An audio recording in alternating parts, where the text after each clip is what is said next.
3:34, Luis José ha terminado el juicio sobre después yo los chismes en los partidos. Y Pedro está ansioso. Redondeo en la línea de mis comentarios sobre los conflictos o el debate interno. Ahora sí está bien, Luis José. PLD, porque PRM. debate no es. Debate no es. Chisme. Señores, el no estar de acuerdo, el diferir, el plantear posiciones diferentes, eso es debate también. Pero bueno, es un tema muy amplio. ¿Tú crees que por ejemplo, pero hay que llamarlo de alguna manera, el señor Melanio Paredes, yo prefiero llamarlo argumentos. debate interno, porque ciertamente Estamos a la puerta de la división. Okay. en el caso del PLD, ciertamente me acojo a las observaciones que hace Consuelo Despradel. En la historia del PLD hasta ahora probablemente no se habían verificado confrontaciones tan abiertas y directas dentro del liderazgo de ese partido político. Podría darse la primera división. Yo digo, hay señales que no se habían dado antes, pero aún incluso medio rastrera e incivil. Pero yo no quiero tampoco caer en que ya sí llegó la hora de nos salvamos, vamos para el poder. No, señores. Tú no eres hombre de eso, Luis. Los partidos políticos, si se manejan de manera inteligente y racional, no pueden hacer depender sus estrategias de lo que pase en el partido con el cual están debatiendo. Tienen que hacer sus propios esfuerzos. No pueden defender de que se maten los PLDistas, como a veces en el caso del Partido Reformista y en el caso del PLD se apostaba a que el PRD, como siempre, se iba realmente a destruir o se iba a dividir o iba a caer en una situación insalvable. Y eso pasaba porque esa fue parte de la cultura del PRD.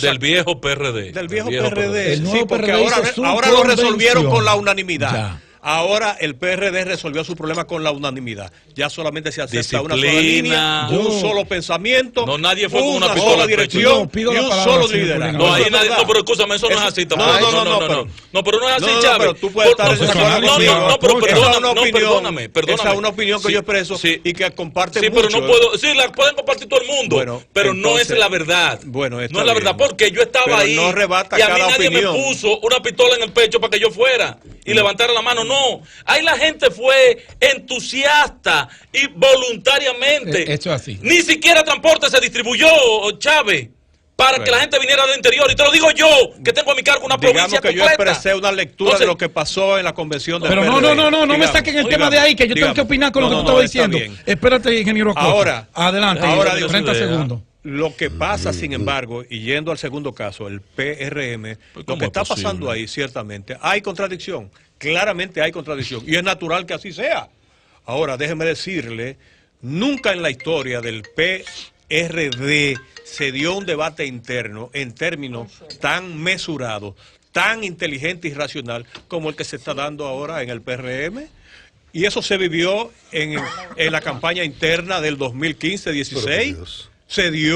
Se pusieron de acuerdo los candidatos, fueron a una contienda, ganó uno y recibió el respaldo del que no ganó, para no decir del que perdió. Y probablemente ahora se repita la historia. Se llama madurez. De manera que tampoco hay que alarmarse por las diferencias que se expresan públicamente, que yo pienso con bastante moderación en el Partido Revolucionario Moderno. Y yo lo único que planteo es que tampoco hay que temerle a las contradicciones internas en los partidos políticos o en cualquier segmento de la sociedad. Eso no es malo, eso puede ser bueno. El hecho de que el PRD, por ejemplo, entrara en grandes contradicciones, no fue bueno para el PRD, pero fue bueno para la democracia, porque eso anula la tendencia a la complicidad, a ponerse de acuerdo para hacer lo bueno, pero también para hacer lo perverso. Y eso yo pienso que le sirvió al PRD en los gobiernos de don Antonio Guzmán, de Salvador Jorge Blanco y de Hipólito Mejía para generar un contrapeso interno que lo ayudó a manejarse con más apego a la institucionalidad, a la transparencia y a la democracia en función de la institucionalidad del país. Bien, después de este comentario de Luis, yo solamente quiero decir lo siguiente.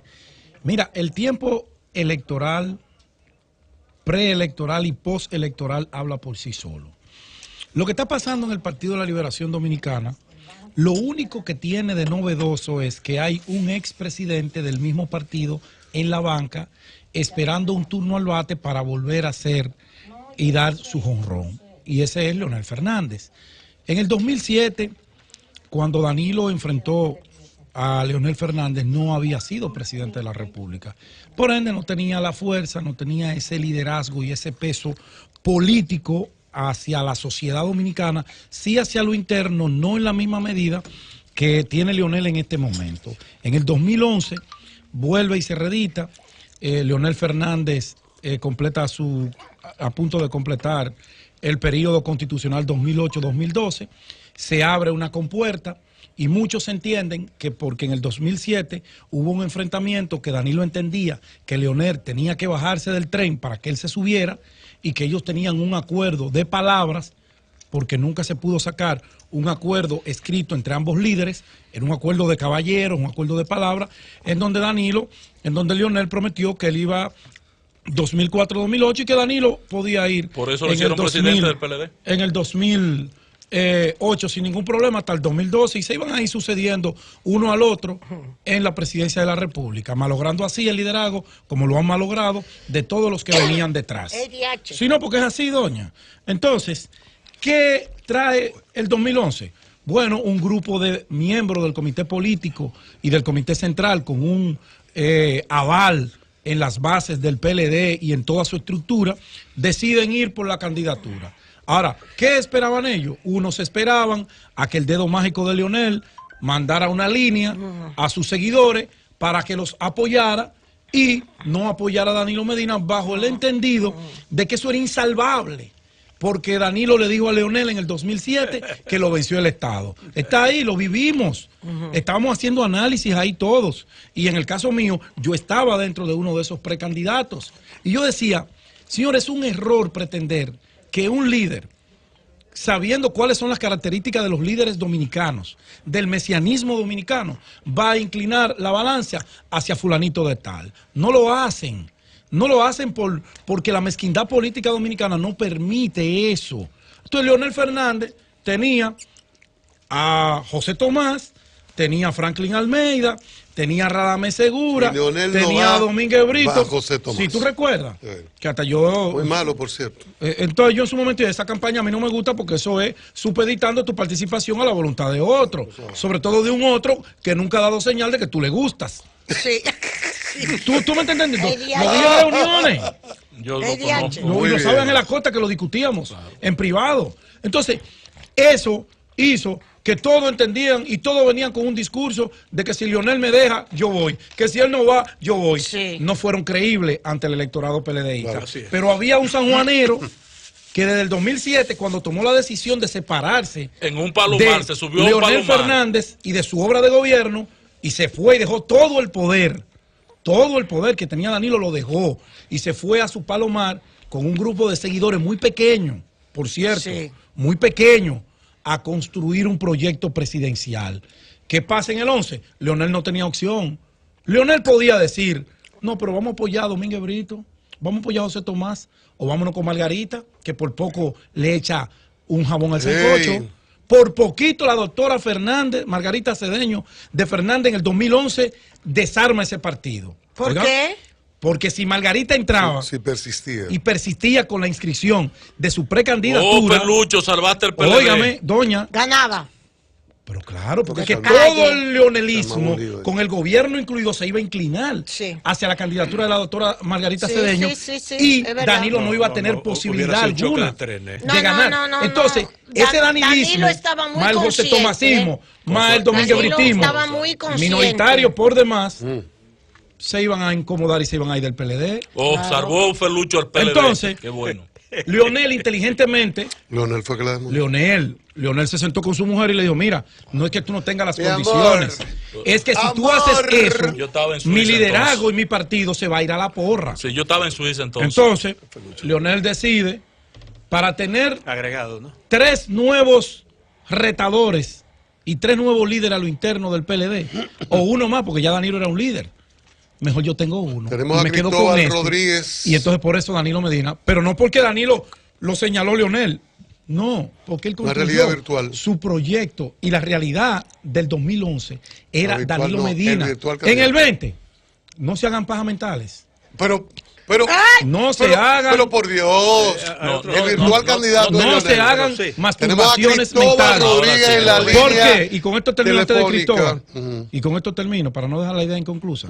Qué expresivo ese Miren, muchacho, no se crean que Danilo, si Leonel Fernández, la realidad del 20, va a ir a enfrentar a Leonel. No se crean eso. Yo creo no eso. Se lo crean. Yo creo eso último. Hay que construir esa buenas realidad, tardes, Cristóbal Rodríguez, abogado constitucionalista, de lo que ha estado metido en la polémica y en las actividades relativas a la discusión sobre las primarias. Buenas tardes, bienvenido a Sol de la Tarde, Cristóbal. Buenas tardes, Cristian, y a todos en cabina.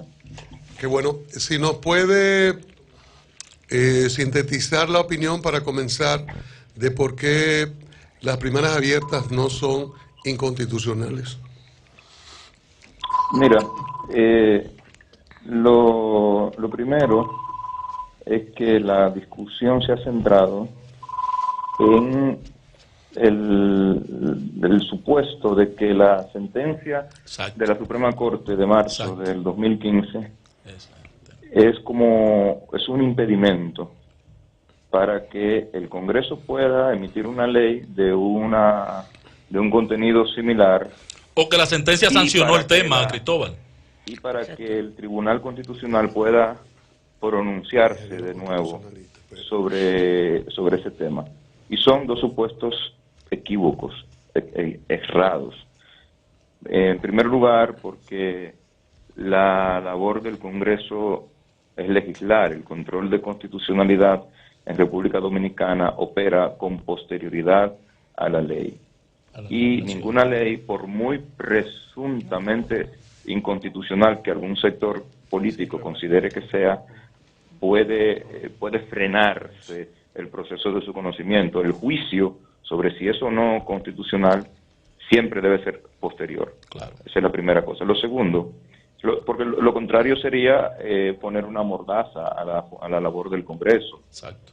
Lo segundo es si entonces el Tribunal Constitucional pudiera eventualmente adoptar una decisión contraria a la adoptada por la Corte Suprema en 2005. Y lo cierto es que el Tribunal Constitucional lo ha hecho con sus propias decisiones.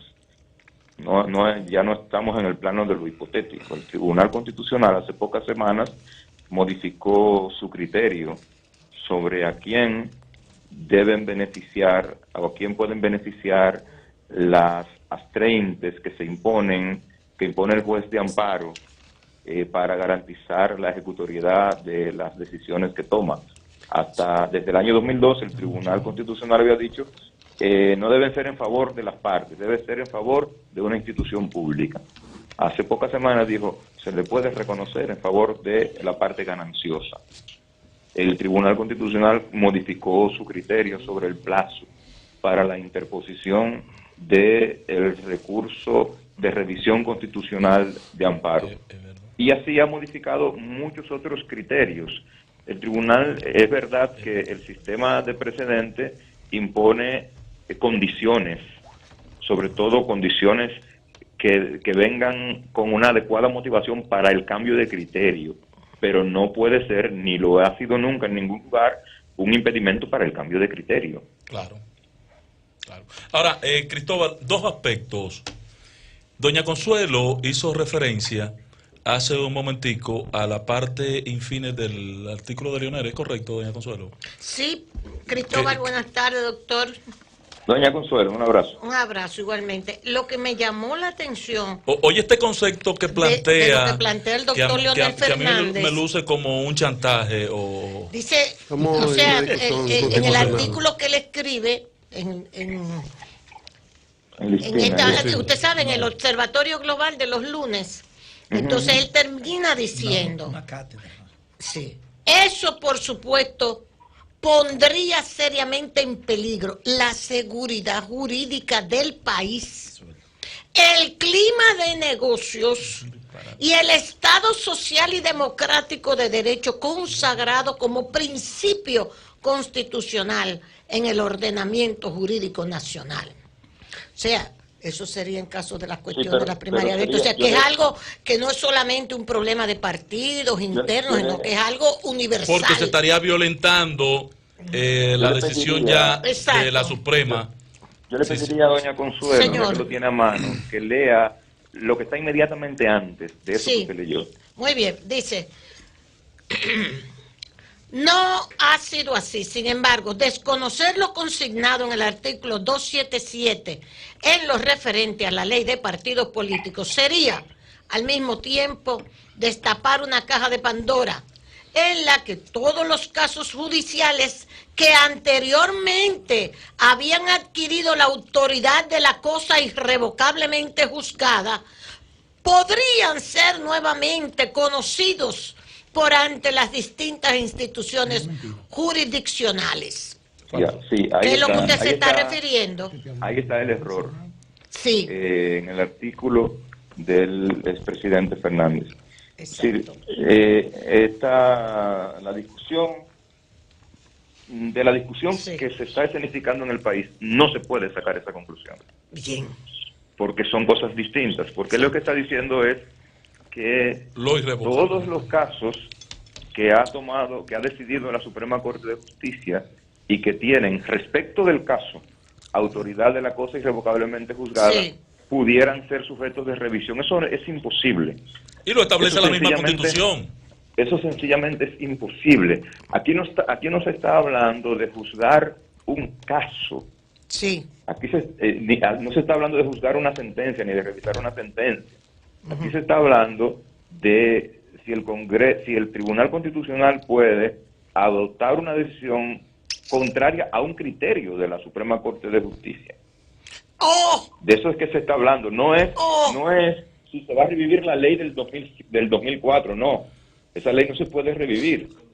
Y los criterios no son pétreos. Ni se puede revivir ningún caso de particulares que haya sido juzgado con la autoridad de la cosa irrevocable. Doctor, eso no es posible. Doctor, hay un aspecto. Yo estaba pidiendo aquí dos constituciones que traje, no encuentro ahora. Por lo siguiente, porque se dice que la Constitución cambió, que esta es otra Constitución sobre la que actuó en el 2005 la Suprema Corte de Justicia. Actuó sobre criterios diferentes, que esta es distinta. Ahora, hay otros abogados que dicen es distinta, pero se mantuvieron los mismos criterios en esta Constitución del 10, que los mismos criterios que fueron juzgados por la Suprema para llegar a esa misma conclusión. ¿Usted qué opina de eso? No es exactamente sobre los criterios de asociación, de que los partidos determinan respetando democráticamente su vida interna, de que es una asociación para un fin y que eligen y proponen. Mi opinión se demarca un poco de la opinión que han esgrimido la mayoría de los colegas para justificar la posición de que se puede imponer un régimen de primarias. Yo sí creo que se puede imponer un régimen de primarias abiertas, simultáneas y obligatorias. Pero yo creo que eso se puede hacer porque la Constitución del 2010, contraria a la Constitución reformada por ella, modificó el concepto constitucional de democracia, contenido en el artículo 2 de la Constitución. La Constitución anterior decía: la soberanía reside en el pueblo, de quien emanan todos los poderes, los cuales se ejercen por representación.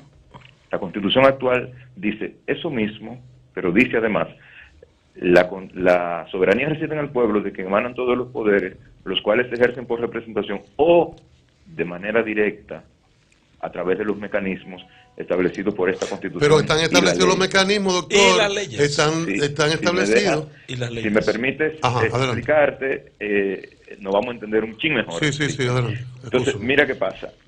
La democracia representativa o el sistema de gobierno representativo cambió en República Dominicana en el 2010. ¿Y esto qué es lo que significa? Toda la literatura desde el año 1911 hasta hoy sobre los partidos políticos coincide en que los partidos políticos muy tempranamente desde su aparición se apropiaron de la representación, es decir, se apropiaron del gobierno representativo y de todas y cada una de las instancias y de los supuestos de la representación. Se apropiaron del debate, que es la esencia del gobierno representativo, se apropiaron de la publicidad del debate y se apropiaron de la exigencia que planteó siempre en la teoría del gobierno representativo de que los electores, de que los representantes en las cámaras tuvieran autonomía e independencia respecto de sus representados. Y resulta que no hay tal independencia porque dependen de los partidos, no del Congreso ni de sus electores. Y la discusión que debió ser pública se lleva a cabo en la instancia de dirección del partido. ¿Entiende? Sí. Y Doctor, en el Congreso, la discusión, eso llevó a lo que se llama un estado de partido. Eso está muy teorizado. Doctor, pero lo que usted dice sería conveniente, a partir de ese razonamiento tan interesante, que yo como ciudadano pueda inscribir mi candidatura en la Junta. Deberíamos abogar por una ley que los partidos no me limiten, que no sea a través de los partidos.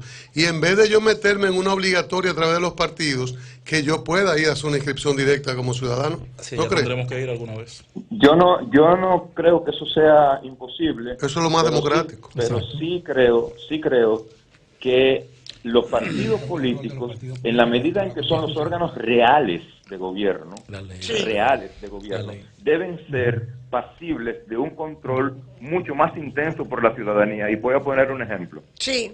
La Constitución del 2010 faculta a la ciudadanía para desconocer, para inhabilitar una reforma constitucional votada por la Asamblea Nacional a través del referendo aprobatorio. Es decir, si la ciudadanía mayoritariamente dice que no está de acuerdo con lo que hizo la Asamblea Nacional, lo que hizo la Asamblea Nacional no vale. Entonces, si la Constitución, si los ciudadanos pueden controlar a este nivel el trabajo de la Asamblea Nacional, que es teóricamente el órgano supremo de la representación popular en una democracia como la nuestra, ¿cómo es que no se puede imponer por vía de la participación ciudadana niveles más o menos equivalentes de control sobre el accionar de los partidos y la determinación de sus candidaturas? Sí. Eso no es control, doctor.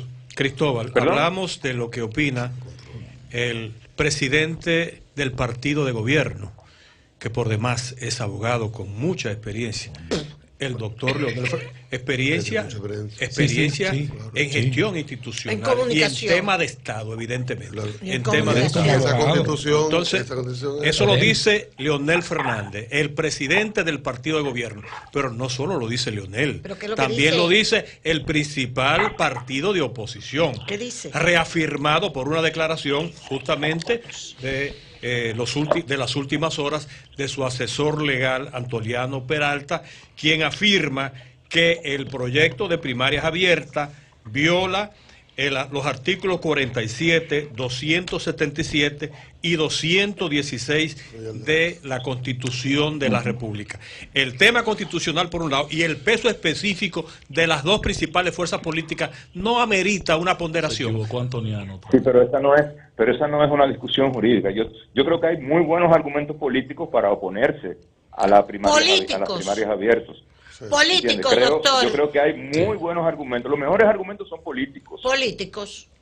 Ya no usted dio la clave. No hay ningún impedimento constitucional, doctor, para el establecimiento de un régimen de primarias abiertas. Doctor. Entonces son políticos. Muy bien, doctor. Yo usted ha aclarado la discusión. Al final de la jornada, toda argumentación en ese tema terminará en lo político. Eso es un problema político. Porque eso es político, eminentemente político. No, pero la consulta no es un debate, esto no surge de un debate. Que se está haciendo es jurídica, no es política. Sí, porque Leonel inteligentemente lo llevó el tema al aspecto jurídico, porque es donde él puede tener ganancia de causa basado en lo que dice la Constitución. Doctor, la pregunta mía es la siguiente. Usted decía ahorita que no es vinculante si el Tribunal Constitucional revisa esa decisión de la Suprema Corte de Justicia de entonces y emite una opinión contraria. Entonces la pregunta, ¿Y dónde queda entonces el aspecto jurisprudencial de la norma? No, es que el aspecto jurisprudencial de la norma solo interviene con una sentencia. Exacto. Es decir, la norma es una obra del legislativo.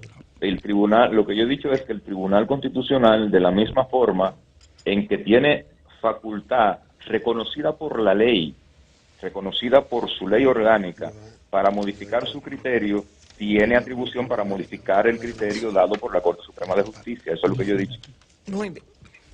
Bueno, doctor, yo creo que muchísimas gracias. Claro, una doctor, excelente. Lo esperamos por aquí en persona, en vivo. Queremos debatir con usted, doctor. Venga por aquí. Preguntarle, porque no eso preguntarle, debatir, no, porque él es un abogado si pueden encontrar un poco de mentor o en todos supositorios para que le lleven a Leonel, porque le dieron en la mano gracias, doctor, a todos los conceptos que planteó Leonel. Gracias, doctor. Pero es fácil. Porque el doctor Rodríguez, un hombre muy versado, un hombre, no, pero él nos está oyendo, es un hombre muy versado, pero es un irrespeto tuyo, ingeniero Acosta, de considerar la postura del presidente Leonel Fernández, porque no es un loco que te está hablando en ese artículo, no, perdón. Es un tipo, es un individuo que dirigió este país 3 veces, que es abogado en ejercicio y que esa constitución casi la redacta él. Préstemelo para leer. No me venga a mí con eso.